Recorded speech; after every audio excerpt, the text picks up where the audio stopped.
स्वागत है सब एग्जाम एकेडमी के एक और नई वीडियो में। दोस्तों, ये वीडियो बहुत ही ज़्यादा इंपॉर्टेंट है उन कैंडिडेट के लिए जो एसएससी जीडी के थ्रू सीआरपीएफ कांस्टेबल में आना चाहते हैं। ठीक है, जो प्रेफरेंस दे रखे हैं या जो ज्वाइन कर रखे हैं already CRPF constable as a constable. ठीक है, तो उनको भी पता नहीं होगा इस चीज़ों का, नया नया अगर ज्वाइन कर किए होंगे। तो अगर आपको पता नहीं है इसके बारे में तो ये वीडियो आप ही के लिए है। सीआरपीएफ कांस्टेबल में प्रमोशन बताएंगे हम, और ये बताएंगे कि आप कितने साल में हेड कांस्टेबल बन जाएंगे, और वो प्रमोशन के सारे सारे तरीके बताएंगे हम। जो चीज़ें होती है डिपार्टमेंटल से लेकर के रेगुलर प्रमोशन, सारी चीज़ें कवर करेंगे इस वीडियो में। ठीक है दोस्तों, तो ये आप लोगों के लिए बहुत ही ज़्यादा इम्पोर्टेंट है। और एक चीज़ और बता देना चाहता हूँ, आप हमारे टेलीग्राम चैनल है उसे ज्वाइन कर ले। टेलीग्राम सब एग्ज़ाम एकेडमी के नाम से ही है। वहाँ उसको ज्वाइन कर लोगे तो उसमें बहुत सा ऐसी चीज़ें हैं जो कि हम वीडियो नहीं बनाते, डायरेक्ट उसमें भेज देते हैं, तो आप वहाँ से भी देख सकते हो।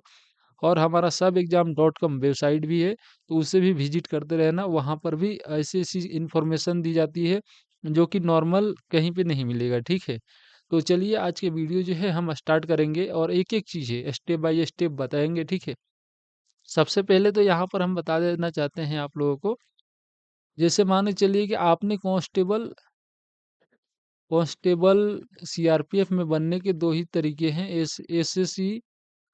SSC GD. ठीक है, एसएससी जीडी और एक ट्रेड्समैन का डायरेक्ट निकलता है। ठीक है, ट्रेड्समैन का डायरेक्ट निकलता है। तो यहाँ पर हम कौन से ट्रेड का बात करने वाले हैं, डायरेक्ट हम बात करेंगे एसएससी जीडी के थ्रू जो कांस्टेबल नियुक्त होते हैं। ठीक है, कांस्टेबल जो नियुक्त होते हैं ना, यहाँ पे एक सेकेंड, जो एसएससी जीडी के थ्रू जो है, एसएससी जीडी के थ्रू जो कांस्टेबल नियुक्त होते हैं, उनकी बात करने वाला हूँ। ठीक है, जो आपने ज्वाइन कर लिया जैसे 2023 में, 2021 में भी मान के चलो। ठीक है, इनको तो पता ही होना चाहिए। ठीक है, और उसके बाद में मान के चलो यहाँ पर आप लोग जो है 2024 में भी किसी ने अनकंपा वाले भी ज्वाइन किए होंगे, 2025 में यहाँ पे ज्वाइन किए होंगे, उनके लिए भी। और एसएससी जीडी जो है जैसे अभी ज्वाइन होने वाला 2026 में, अभी पेंडिंग है, इसमें भी आने वाला है, या फ्यूचर में भी कोई अगर एसएसजी का जो, ठीक है, यहाँ पे वैकेंसी आता है उसमें आप भरते हो और आप इसके लिए इंटरेस्टेड हो तो सभी के लिए है। ठीक है, यहाँ पर प्रमोशन के एक एक चीज़ें बताऊंगा हम। अगर रेगुलर प्रमोशन हम पहले बात कर लेते हैं, रेगुलर प्रमोशन की बात करेंगे। सबसे पहले आपने कांस्टेबल के पद पे, ठीक है, कांस्टेबल के पद पे ज्वाइन हुए हो, उसके बाद में आप क्या बनोगे, उसके बाद में रेगुलर से एससी बनोगे, मतलब हेड कांस्टेबल बनोगे जीडी में ही। ठीक है, उसके बाद अगर क्या बनोगे, एएसआई। ठीक है, टाइमिंग भी बताऊंगा, बस धैर्य रखो। ठीक है, उसके बाद में आप एसआई बनोगे, उसके बाद में इंस्पेक्टर बनोगे, आईएन एसपी, उसके बाद में आप बनोगे एससी। ठीक है, यहाँ तक पहुँच पाओगे कि नहीं वो भी चीज़ें मैं बता दूंगा। ठीक है, तो देखिए नॉर्मल प्रमोशन अगर होता है तो यहाँ पर अगर हेड कांस्टेबल बनने के लिए कम से कम आपके पास में 12 ईयर तो लग ही जाएगा। यहाँ पर 12 ईयर्स में आप लोग नहीं बनोगे, यहाँ पे आप लोगों को पर कोर्स वगैरह करा दिया जाएगा हेड कांस्टेबल का। ठीक है, लेकिन यहाँ पे आप लोगों का उस टाइम पे नहीं लगेगा, लेकिन 15 साल आते आते 14 से 15 साल में आपको हेड कांस्टेबल बन जाओगे। ठीक है, इससे बाद में जब आप हेड कांस्टेबल बन जाओगे तो यहाँ पे आपको कितना टाइमिंग लगने वाला है एएसआई बनने के लिए, तो आपको नॉर्मली यहाँ पर 5 से लेकर के 6 साल के बीच में आप लोग बन जाते हो। ठीक है, यहाँ से इससे ज़्यादा टाइमिंग नहीं लगता है। और वहीं पर अगर मैं बात करूँ एएसआई से लेकर के, एएसआई से एसआई में कितना टाइमिंग लगता है, तो ये भी आप लोगों को 6 साल के अंदर में बन जाते हैं। ठीक है, और अब एसआई से बात करता हूँ, एसआई से इंस्पेक्टर बनने में कितना टाइम लगता है, तो यहाँ पर आप लोगों को देखने को मिलेगा एसआई से इंस्पेक्टर बनने में कम से कम आपको 9 ईयर से लेकर के 8 ईयर इतना तो लग ही जाता है। इतना में आप लोग इंस्पेक्टर बन पाओगे। अब इतने अगर हो जाते हैं तो यहाँ पर कैलकुलेट कर सकते हो, मान के चलो 14 साल है, इतना लगा टाइम, 14 6 20 हो गया, 20 उसके बाद में 6 26, 26 9 कितना हुआ, 35।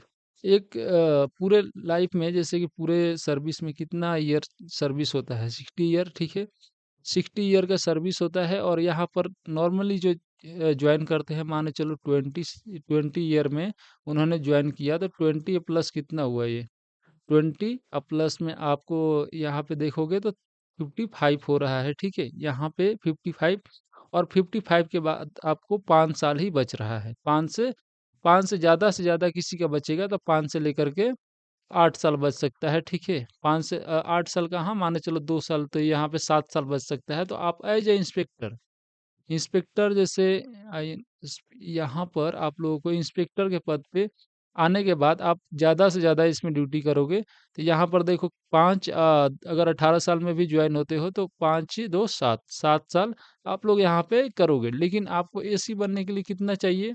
एसी बनने के लिए आपको कम से कम चाहिए इंस्पेक्टर के बाद में कम से कम 15 ईयर तो चाहिए ही चाहिए। इतने के बाद ही आप लोग एसी बन पाओगे, ठीक है? तो यहाँ पर बहुत ही ज़्यादा गैप आ जाता है जिसकी वजह से मैक्सिमम जो होते हैं इंस्पेक्टर तक ही आकर के लास्ट हो जाता है उनका, और रेयर केस में कोई कोई बनता है, ठीक है? रेगुलर प्रमोशन की बात करूँ तो एसी बनेगा, नहीं तो इंस्पेक्टर तक आप लास्ट हो जाएगा। अब मैं बात करूंगा, ठीक है? अब मैं बात करूंगा आप लोगों का और क्या तरीके हैं जिससे आप फास्ट बन सकते हो। तो डिपार्टमेंटल एग्जाम की मैं बात करूंगा, ठीक है? डिपार्टमेंटल एग्जाम की बात करूंगा, ठीक है?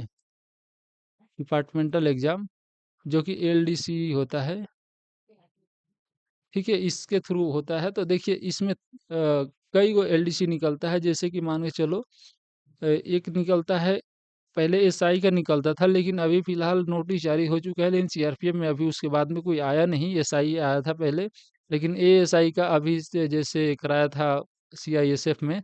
तो जब सीएपीएफ का एक ही चलता है तो उसी हिसाब से इसमें भी चलेगा अभी अगर आता है तो एएसआई आप बन सकते हो। उसके बाद में एलडीसी एग्जाम के थ्रू, क्राइटेरिया भी बताऊंगा कब, दूसरा पहले बता लेता हूँ। एक फिर आता है एससी मिनिस्ट्रियल का, और एक एएसआई स्टेनो का आता है जो कि डिपार्टमेंटल होता है। एलडीसी के थ्रू इसको दे सकते हो, ठीक है? यहाँ पर ये आपको एलडीसी के थ्रू होता है, और एक होता है आप लोगों का तीसरा नंबर पे अगर बात करूँ तो एक एससी जीडी का होता है, जो कि जीडी ये भी एलडीसी जो होता है इसी के थ्रू कंडक्ट कराया जाता है। ये तीनों तीनों एग्जाम हैं। इनमें क्या क्राइटेरिया है? क्राइटेरिया यही है कि आप लोगों का जो है पीओपी के बाद में 3 साल जो है आप लोगों का 3 साल कंप्लीट होना चाहिए क्लीन रिकॉर्ड के साथ में, ठीक है? और जो क्वालिफिकेशन है इसके रिलेटेड, जैसे जैसे क्वालिफिकेशन है एएसआई जैसे हो गया, ग्रेजुएशन चाहिए, इसमें 12th चाहिए आप लोग को, ऐसे मिनिस्ट्रियल में आप लोग को 12 प्लस टाइपिंग वगैरह का चाहिए। तो ये सारी चीज़ें आप लोग को क्राइटेरिया इसमें फॉलो करना पड़ेगा, और आपको इतने टाइमिंग में आप इसका एग्ज़ाम दे सकते हो। और ये डिपेंड करता है कि उस टाइम में ये वैकेंसी जो है निकलता है कि नहीं, ठीक है? अगर निकल गया, जब भी निकलेगा तो आप भर सकते हो। ये कंटिन्यू नहीं है कि मतलब हर साल निकलेगा ही, ठीक है? लेकिन एक और एग्ज़ाम है, यहाँ पर मैं बात करूँगा, एक सिग्नल का भी एग्ज़ाम निकलता है सीआरपीएफ में। तो यहाँ पर एक सिग्नल का के अंदर में निकलता है, जैसे आरओ का, रेडियो ऑपरेटर, साइफर का, और एक होता है रेडियो फीटर का, ठीक है? रेडियो फीटर का जो कि सिग्नल के अंतर्गत निकलता है। और आप इसमें क्या बनते हो? सिर्फ़ और सिर्फ़ इसको एग्ज़ाम दे कर के आप लोग बनते हो, हेड कांस्टेबल बनते हो। हेड कांस्टेबल जो भी ट्रेड है, आरओ लग जाएगा, साइफर लग जाएगा, या आरएफ जो कि रेडियो फीटर लग जाएगा, मतलब हेड कांस्टेबल के पद है। इनमें जाने के लिए आपको सबसे पहले तो साइंस से होना चाहिए, साइंस साइंस जो मैथ से, ठीक है? साइंस, मैथ, फिज़िक्स से और इंग्लिश से होना चाहिए। और इसमें 2 इयर्स का आप लोगों को 2 इयर्स जो है पीओपी के बाद में पीओपी के बाद में 2 इयर्स आपका क्लीन रिकॉर्ड होना चाहिए, ठीक है? तो ये आप भर सकते हो इसमें। एज वगैरह अगर इससे रिलेटेड अगर सर्च करोगे तो हमने पूरी वीडियो बना रखी है, तो आप उस वहाँ पर भी सारी चीज़ें पता चल जाएगा। बाकी ये जो है एग्ज़ाम दे कर के आप लोग इसमें बन सकते हो हेड कांस्टेबल, ठीक है? उसके बाद में इसके रूल अनुसार, जैसे कि ये सिग्नल के अनुसार आप उसके बाद में प्रमोट होगे, आपका इससे कनेक्शन नहीं होगा। और यहाँ पर जो है इसमें बनते हो एससी मिनिस्ट्रियल में, तो आप अगर इसमें ज्वाइन हो जाते हो तो इसमें भी काफ़ी फास्ट प्रमोशन है, और उसके बाद में जीडी से रिलेशन नहीं होगा आपका, अब इसके अनुसार आपका प्रमोशन होगा। लेकिन आप एससी जीडी से अगर एलडीसी दे करके बनते हो तो आप माने चलिए एससी जीडी तो बन जाओगे, बनने के बाद में आपका फिर से वही रेगुलर प्रमोशन वाला क्राइटेरिया चालू हो जाएगा। जैसे आप हवलदार बन गए, तो हवलदार के बाद में 5-6 साल के बाद में आप एएसआई बनोगे, उसके बाद में ऐसे नॉर्मली वही क्राइटेरिया चलने लगेगा, ठीक है? उसके बाद में अगर एएसआई भी बनते हो तो ये भी जीडी का ही है। तो ये भी एएसआई के बाद में आप लोगों को जैसे रेगुलर प्रमोशन का चलने लगता है। एक और तरीका मैं बताऊँगा एसी बनने का क्या है।